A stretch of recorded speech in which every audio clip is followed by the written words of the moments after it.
brought you a hat. Did you ask him for a hat? Yes, great folks, we got the first one right.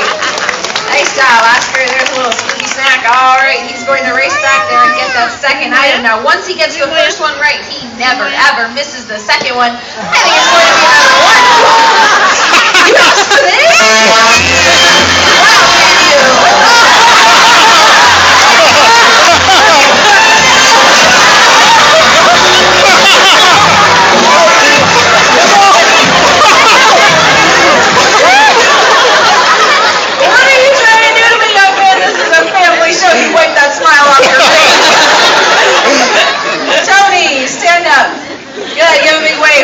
Hollywood fans, they were like, whoa, stay!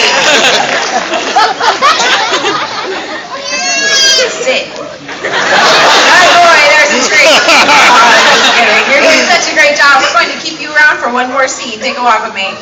Part of our job as animal trainers is to help our animals overcome challenging obstacles that they may encounter on a movie set. They have to go over, around, and through things they have never seen before.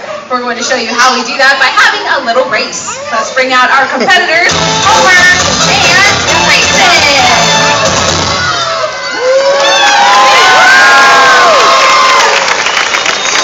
Before we get started, we need some cheering sections.